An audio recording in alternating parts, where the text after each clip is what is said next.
I'm warning you again. Leave immediately, or you will bear more responsibility for all the consequences. What you can see here is over 200 Chinese fishing ships in the ocean. But these ships do not belong here because this part of the ocean isn't owned by China. It's owned by a different country. Now, I know what you're thinking. Why are there 200 Chinese boats fishing in another country's sea? Who told them to go here, and just how much fish are they stealing from other countries? Last week, I came across this photo on the internet. Chinese ships in the middle of the Philippine Sea. And I asked myself, why are there so many ships in the Philippine Sea? So I decided to do some research, and what I discovered will make you mad. But before I show you what they are doing here, I have to explain why they don't belong here. According to international law, every country owns the sea 200 miles from their land. So technically, these islands off the Philippine coast belongs to the Philippines. But China didn't care. Instead, they did something unimaginable.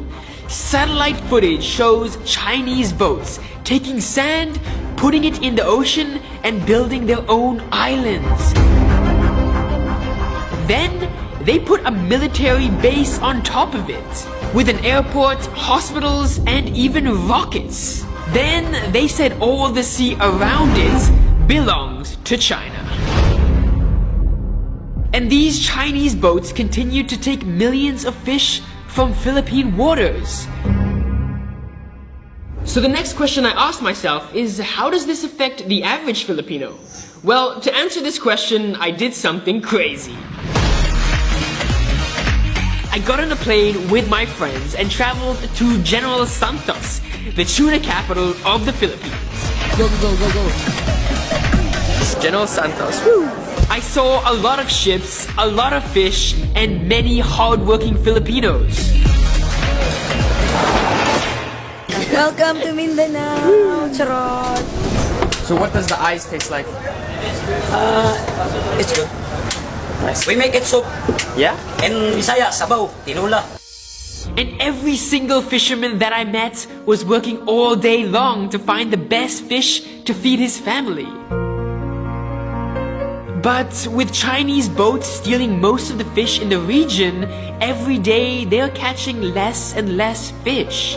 And this made me think, how on earth can a simple fisherman like this compete with 200 giant Chinese fishing boats?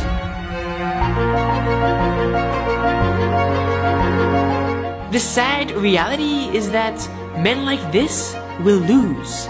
He will lose his fish, he will lose his income, and he will lose his ability to feed his family. Honestly, after traveling here, I felt sad, and this is exactly why I made this video. In a world where superpowers like China bully other countries because they are more powerful, let this video be your weapon